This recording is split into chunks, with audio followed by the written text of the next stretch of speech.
not making many decisions and letting things evolve into the way that they most naturally would be. And Jonathan was making dozens of decisions every day. And some of them were shocking, and I would, I would be shocked, and but there was not time to be too shocked. What was shocking? What was shocking? One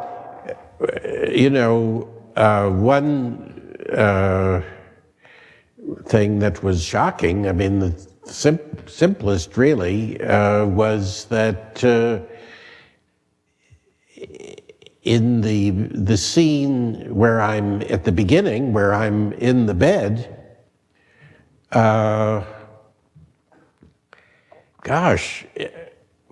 he dialed it down, you might say, dialed our performances down to what I thought would be inaudible practically, that we were almost being so, I mean, he was asking me to be less and less expressive, let's say.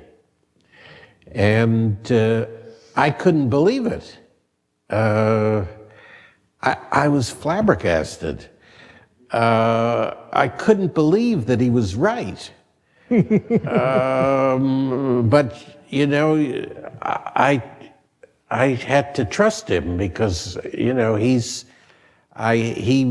had won my trust, and I had to believe him. I wasn't seeing how it looked on the monitor, you know, that because directors now they can watch what's happening on the TV screen.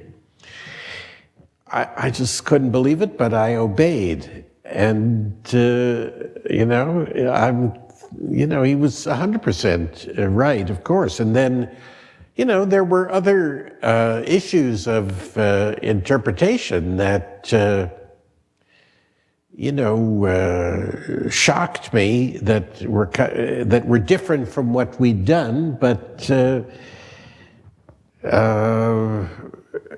André understood. André was sitting next to him, looking at the little television and seeing, you know, how it looked, and it was very, you know, it was a very happy 7 days, basically. Joyful. Jonathan directs partly by his passionate enthusiasm and carrying you along. He's an incredible appreciator of acting, of camera work, of the guy who moves the camera. He sees what everybody's doing and appreciates it so much that you just want to please him. He's like André in that respect, in that there is this not only understanding of what a whole production team is doing, but not just an encouragement of them, but a kind of love of what they're doing. And you can sense that in the work. I am just staggered that this was done in 7 days. But especially from people who, the difference between spending 14 years putting the play together and then 7 days filming it. I'm curious about, I mean, clearly when you spend that long, the material just sort of gets into your blood and bones, as you've suggested. But then I'm curious in the film, scene to scene, were scenes. I'm asking now partly as the playwright. Were scenes cut, adjusted, changed, either in what was actually in the scene or in the rhythm of them? And I'm thinking there were several times here where, knowing the play, I recognized we've come right up to a point in the scene, and then we go off and do something else. Like right before the castles in the air, or that's not the way you translate it, the right. cloud castles or whatever. Right. In Ibsen, they build up to that revelation. Here, you came right up to about 2 lines before it, and I was waiting for it, and then bang, we went off and did something else. Then we came back and picked it up. In that scene or in other scenes like that, was the film rhythm of certain scenes or the cutting of certain scenes different? Yes, we actually, well, first of all, the play, by the time we did the play for our friends, it was enormously cut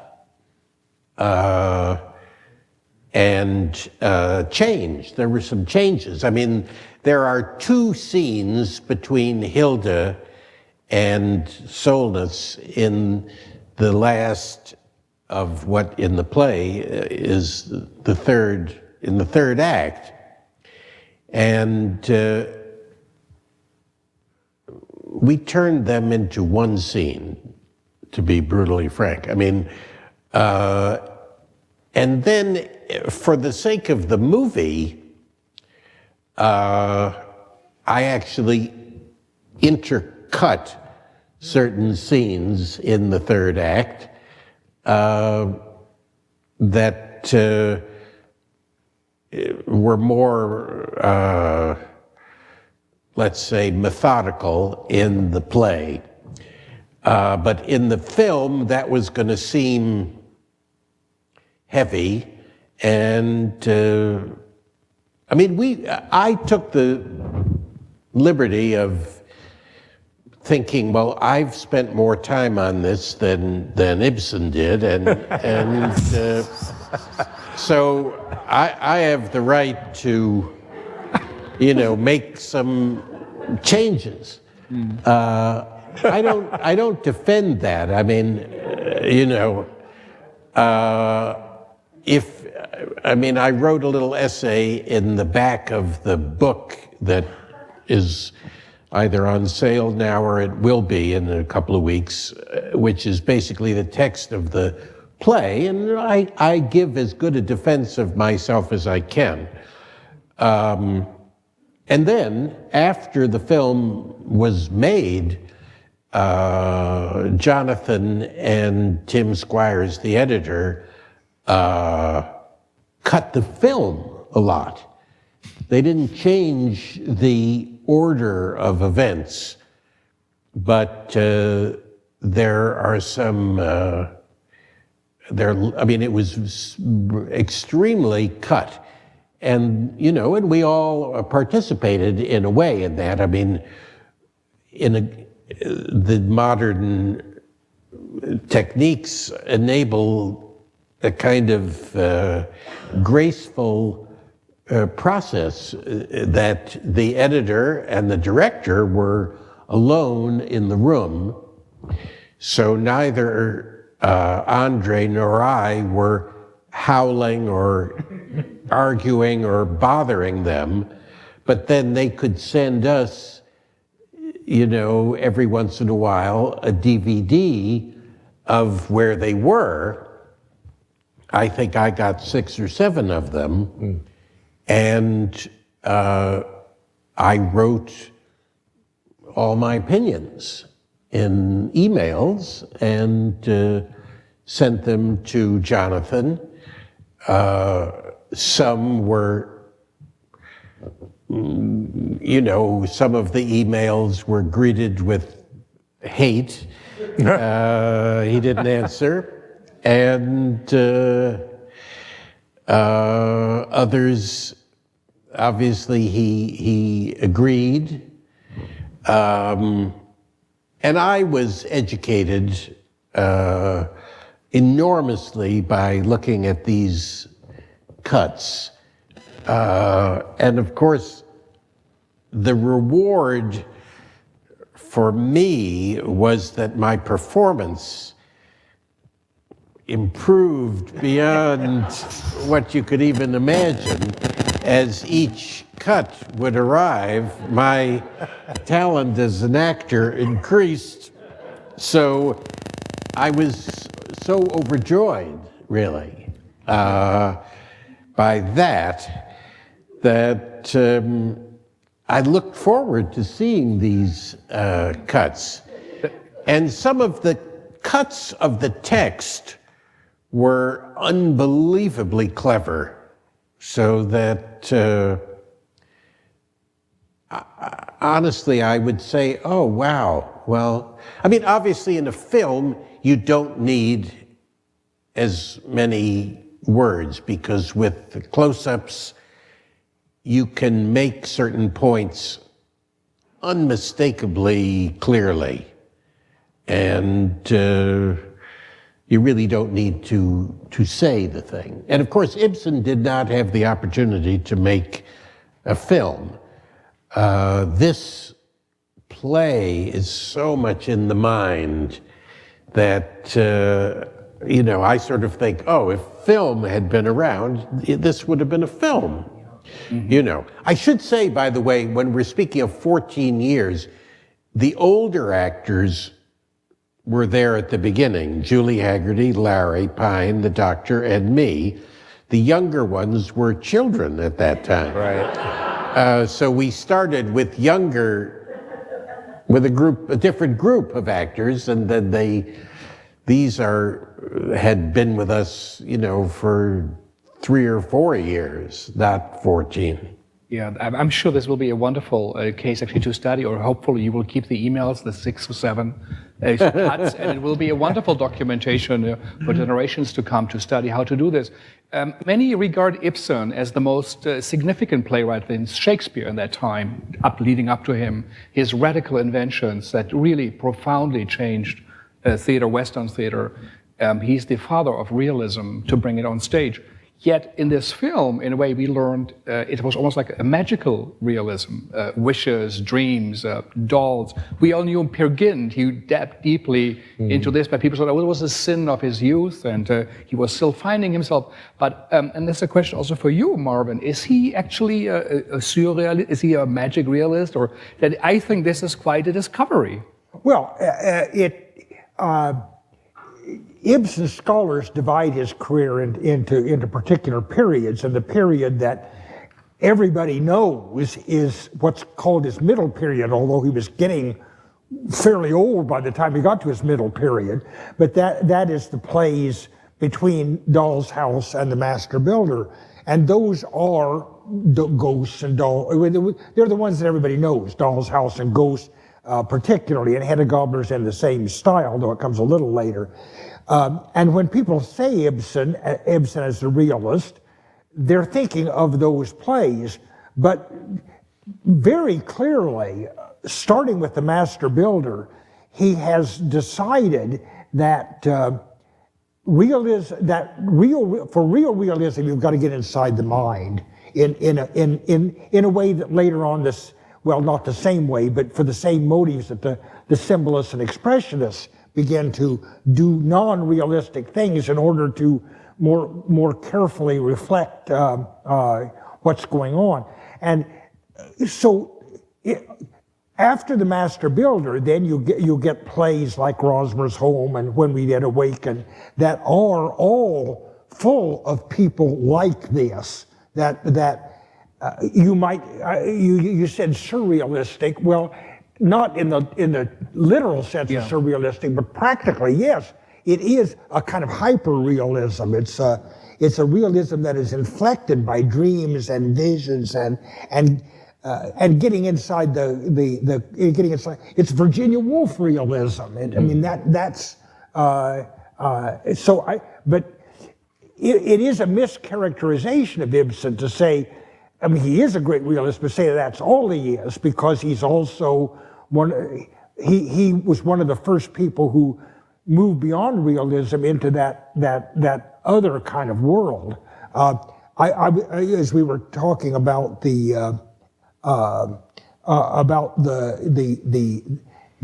odd kind of double meanings and hidden meanings, even in Wild Duck, which is toward the end of his realistic period. There's a wonderful line where the girl in The Wild Duck is talking about one of the older characters. She says, it's very strange. Everything he said, I thought he was talking about something else. Right. It's true. It's true. Yes. It is true. true. And you look at this film and you think, every time anybody says anything, there's something else going on. It's just what you said, Wallace.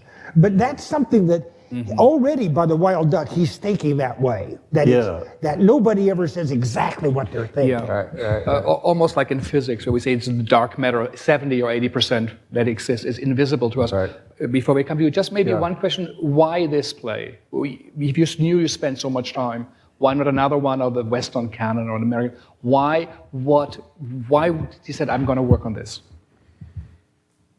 Well, we didn't know how long we were going to be spending it. Still, yeah. I said to André, let's do Ibsen. And he said, well, I want to pick the play, and I want to do this, The Master Builder. And I think, obviously, on the simplest level, it's about getting older, and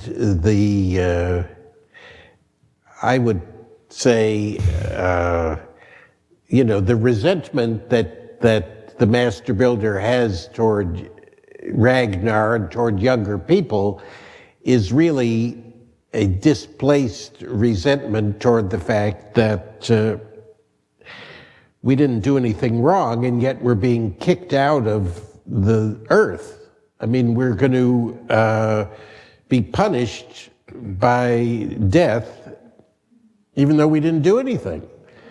And young people are just enjoying themselves and they don't even need to think about death. And we're angry and it's intolerable. Some of the people, you don't even understand what we mean, but we're bitter. And it's terribly unfair, So that's the simplest level of the play. It also happens to be very relevant to our time in that this dreadful man that I play is the classic controlling, if you will, male. He's the straight white male, if you want to look at it that way, who is, running roughshod over everything else. And so his character is very interesting today. He's the guy who is destroying the planet. So that's interesting,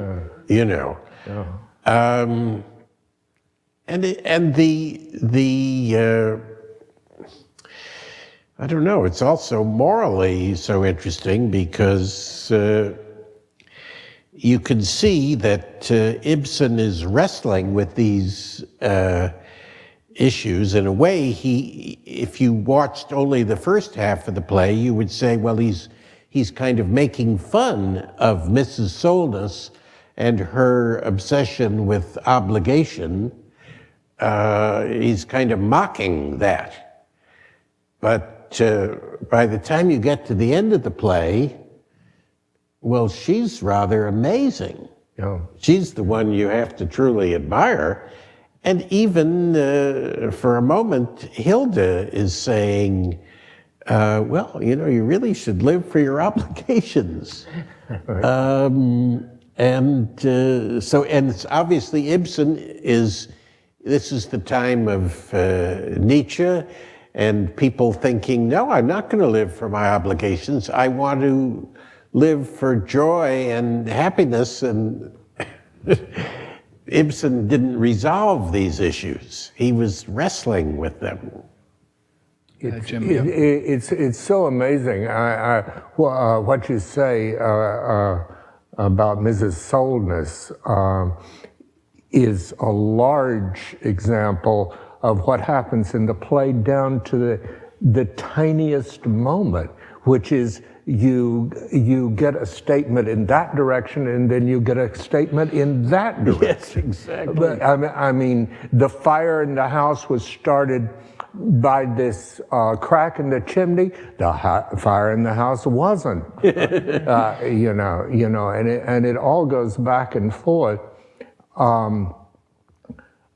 I saw Ingmar Bergman's production of The Wild Duck at Dramaten in Sweden. My Swedish was not at the top at the point, and the thing that amazed me about it was the audience. And you would have thought that they were at Neil Simon. They were, and Ibsen does call The Wild Duck a tragicomedy, and it was funny. And I think that this film is what has demonstrated about this play, not that it's not there to be seen in a production on the stage, but it's a real tragicomedy. You go between laughter and very serious feeling, if not tears. But sometimes I don't know whether to laugh or cry, you know. Jim, I think, just to follow up on that, I think I think this film makes that clearer than any production I've ever seen, in that the characters feel that too. Yeah. That is, they will burst into laughter and then suddenly, or vice versa. There'll be in a moment when you and they think this is just horrible, and then Hilda will laugh, or some of us will laugh. And I don't know that I've ever seen a production where the characters themselves were on the knife edge, though Ibsen loves to do that. There's a great interchange in John Gabriel Borkman where Borkman is talking to Fiodel, and he says, my life has really been a great tragedy, and Fiodel agrees, and then he says, on the other hand, if you look at it another way, it's been a comedy. and that seems to be as quintessential Ibsen.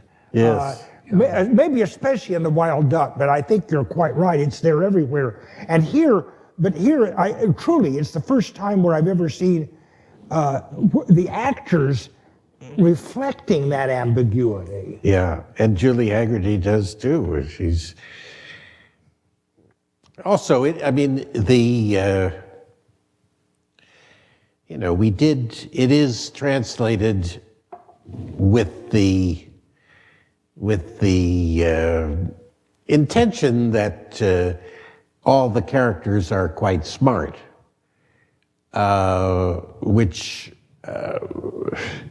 and certainly it's acted that way, and that's, I don't know, I've sometimes seen productions of Ibsen where that's not really the case.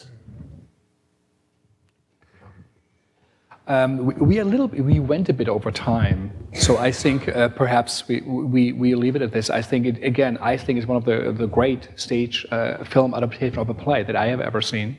I'm truly moved by this, and I know I will think and perhaps even dream about it. And so thank you also for coming and taking time out of your life. Thank you. Thank you. Thank you, Thanks Marvin. so much. Thank you. That man has a question, but I don't.